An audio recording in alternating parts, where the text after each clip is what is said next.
Alright, hello everybody. Welcome. I am Murph Turf, and this is my blind playthrough of Torment, Tides of Numenera. Supposed to be a lot of reading in this. I'm excited for it. I'm going to read it out loud in funny voices or interesting voices, I hope, and we'll see how it goes. I'm doing this totally blind. I know nothing about it. I played a little bit of the original Torment, but didn't get very far because it overwhelmed me and I was younger. Hopefully I'll be able to see this through to the end. I think making a video series about it will help, but let's jump right in. Applying effort on attacks is critical to success in crises, but be careful not to drain your pools too quickly. That sounds complicated. I will be female. If you are following my Mass Effect Andromeda playthrough, you already know that I prefer playing as women for whatever reason. Your mind wakes in darks. Oh, okay, they're gonna narrate this one at me. An unfamiliar body. Nice. Distant howling surrounds you, louder with each passing second. Insistent and invisible hands slap and tear at the membrane that protects you. I like this. This is overwritten in the best way. Your first emotion is an involuntary and formless panic. You feel you have forgotten something important, as if it once meant the world to you, but the details slip away as you grasp at them. Okay, amnesia again. Cool. You force your eyes open. I can look at this body or look around.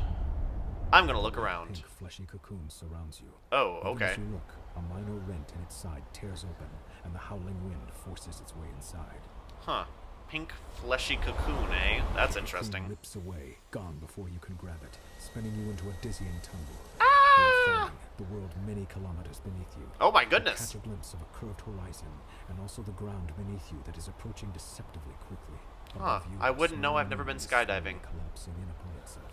What? A corona of acid green and black energy playing around its edges. Alright, but is this a literal moon or a figurative moon? That's very important with games like this. The wind buffets you and burns your eyes, but you don't need to see the details of the faraway ground to know you're in serious trouble. Understatement of the century. From this stratospheric height. Babbles that technically you probably fell from a thermospheric height. Yes! Struggle to stay focused as the ground rushes toward you. A part of your frantic mind babbles that technically you probably fell from a thermospheric height. I'm a little bit in love with this game right now. Do I look at the horizon? Do I flatten out to catch the wind? Do I try to judge how far it is to the ground? Or do I dive towards the ground? Ooh.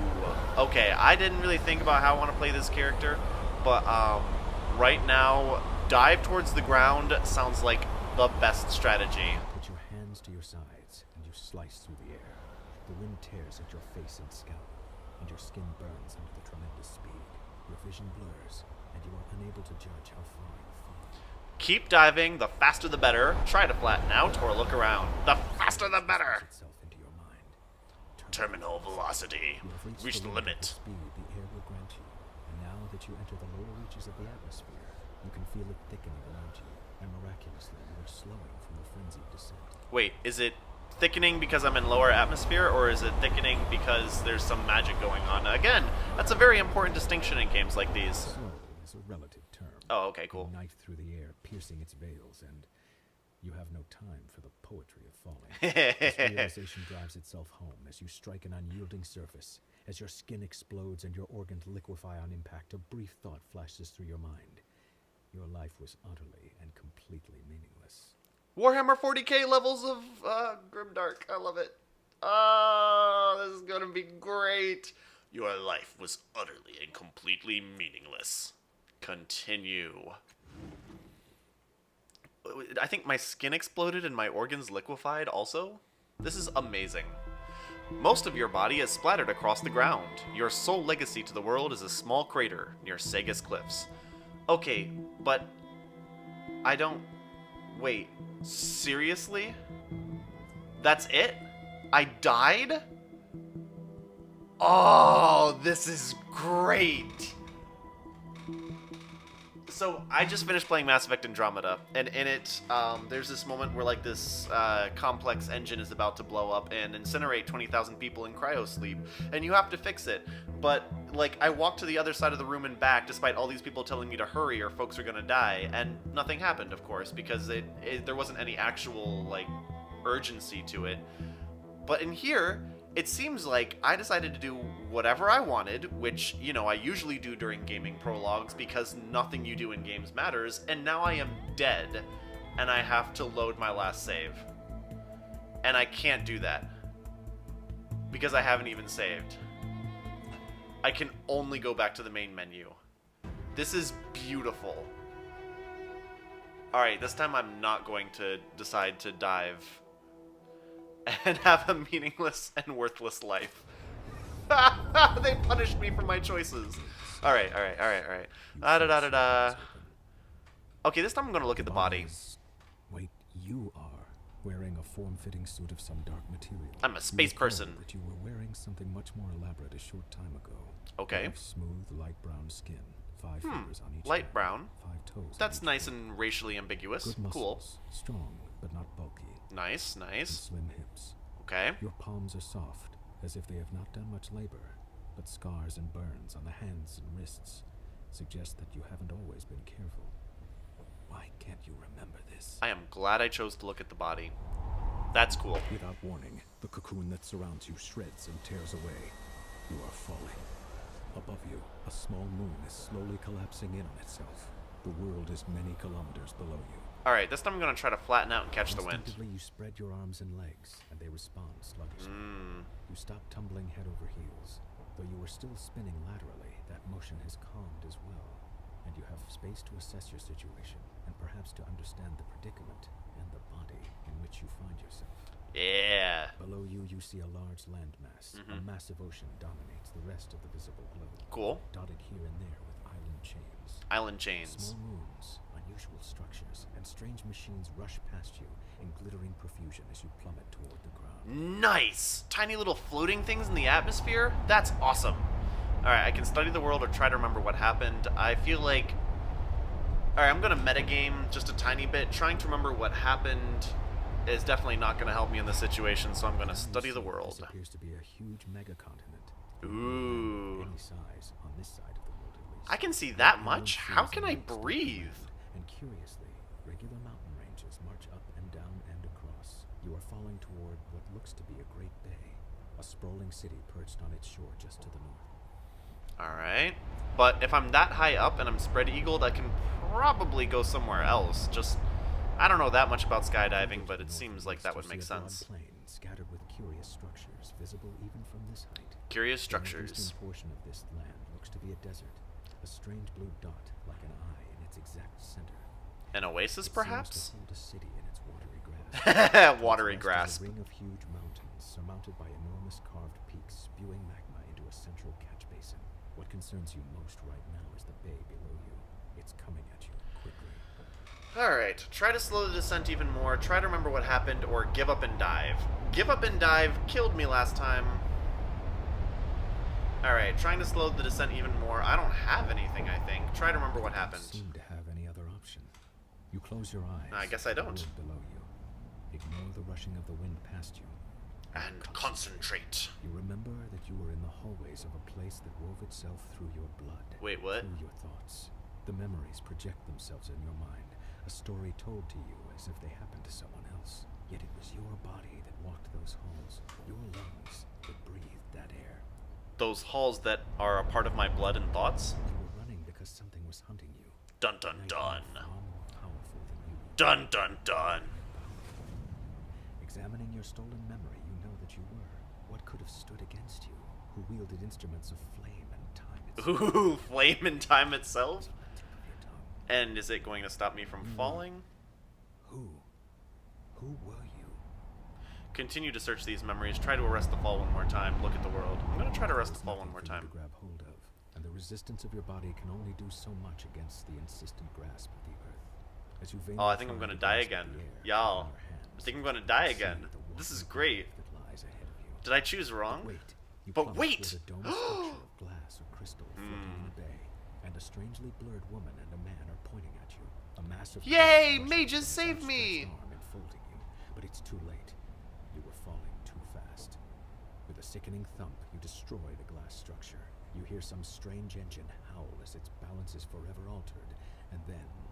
So the mages don't save me. Instead, I ruin their incredibly complicated magical experiment. Darkness. And breaking glass.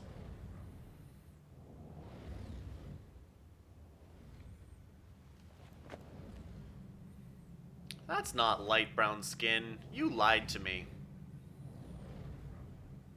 On it. Oh my god, this plays so much like the original Torment. The movement is just as clunky as it always was. Ooh, hi there. You look like you're doing... Oh, no, I'm definitely supposed to interact with this piece of darkness right here. Here we go. Jumbled thoughts cloud your head as you study the empty bowl before you. Drops of liquid fall from the ceiling, spattering on the ground next to the bowl. The light from every drop is reflected in the bowl's rounded hollow, as if it hungers for that light and needs to be filled. Yet the bowl remains dry. Another drop falls from the ceiling and splashes across the pylons, wasted. So I can use my might and carefully move the bowl beneath the liquid. I can examine the bowl or leave the bowl alone. I'm gonna move it. Tutorial, effort. You've encountered your first task. You have 3 stat pools: might, speed, and intellect. Okay, I actually really like that. That you can spend to increase your chances of success. This is called using effort. Continue. To more easily move the bowl in front of you, use left click to spend might for a higher level of effort. Don't worry if you fail in this task. In Torment, failure often results in interesting outcomes. See, that's what produced so much anxiety for me in the original game, is usually when I play games like this, I'm like, everything has to be perfect. And the fact that, like, dying and failure could actually get me bonuses was the coolest thing in the world that I just couldn't do because it was too stressful. So we'll see how this goes. Alright, so... Oh, I see. Okay. So I can spend up to 3 points of effort. I have 5 effort. I have to spend at least 1. Or maybe the first one is free. If I spend 1, I have a 45% chance to succeed. 2 gives me 65. 3 gives me 85. I'm going to try it for free and see if I can do it. Nope, I failed. Ooh, and I got hurt. Failure. The edges of the bowl tear at your flesh as you seize it. You grit through the pain, though, hauling the bowl over to the glowing pool of fallen light. Oh, so that's what they mean by failure results in interesting outcomes. I still moved it. It just hurt me. Okay.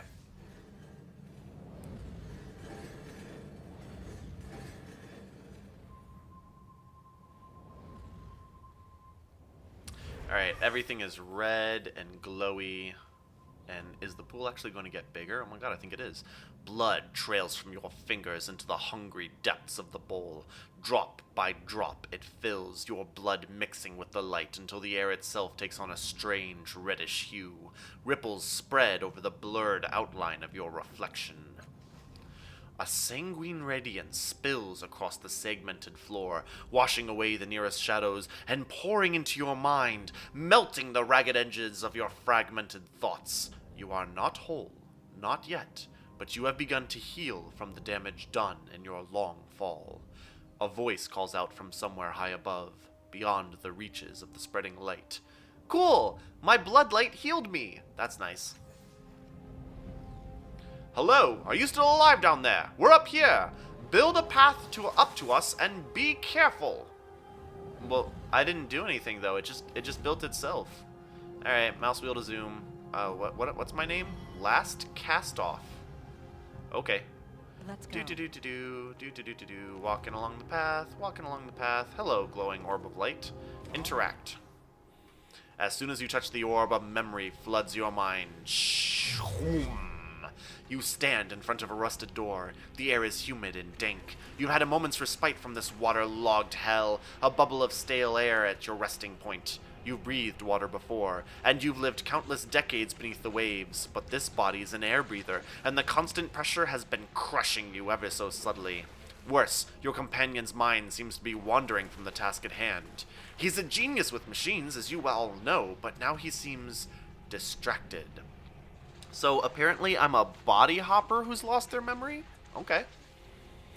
The device in his hands is covered in knobs, wires, and antennas. He believes it can get the two of you through the corroded door, but he's merely staring at it. Perhaps he's lost faith in his invention, but that is hardly your concern. This mission cannot be delayed. It must proceed. I can deceive him by telling him that you've heard sounds of pursuit. Threaten him until he returns to the task at hand. This is taking too long. Cast a spell, an esotery, to fix the device yourself. I don't really want to threaten him. That seems silly. Deceiving him seems like a good idea, but I'm going to try to cast the spell myself. You mumble a few words, drawing power from the air around you until a solution appears in your mind. You snatch the device from his hands, rewire it, and shove it back at him. Oh, he says, examining your work. Sorry, I was trying to improve the thing. He waves the device at the door, and the stale air of your bubble freshens as the door swings open. A dark hallway lies beyond, a passage that links the water-boarded cells to the aquatic viewing areas. What you seek lies there. Moments later, you're underwater again, your hands closing around a strange yet familiar artifact. You need it to complete something. It hovers above a pedestal, rotating in the dark water. An electric current runs through your fingers as your hand crosses the vertical plane of the pedestal, and an iridescent field coalesces so fast that the wave of pressure dazes you for a moment. The rising pulse of a sonar alarm ripples through the water. The guards won't be far behind. I can run, because I can come back for it. They won't be able to protect it forever. I can disable the sonar pulse, or I can use a device to stop them, one of the ciphers in your belt. Yeah, I'm going to be magical James Bond. You run urgent fingers over the devices fastened to your waist, a fog rising in your mind. A few can be used against the guards, but will also turn your skin to synth steel, or the surrounding water to boiling wax. Hardly ideal. Finally, you find a small silver sphere. Setting the sphere in place, you kick desperately for the safety of the nearby alcove. Ooh, what's it gonna do? What's it gonna do? The sphere whirls and unfolds in a spiraling vortex. The sphere at its center speaks a few polite words in an ancient language, then begins draining the surrounding water into itself with alarming speed. The approaching guards shout, then scream as they too are sucked into the whirlpool and ripped to pieces. You allow yourself a fleeting smile. That's dark, but are all too aware that more alarms are going off in the distance. The memory begins to fade, as if you were being drawn backward through a tunnel, and you hear the more pylons rising from the pit. Something is wrong. The events within the orb have settled into that gap in your mind, but the edges of it are rough, as though the memory itself is not truly yours. There's something else, a gust of sour air pulling at you, like a predator inhaling the scent of its prey at the far end of a dark, whispering field. I like this game. Okay.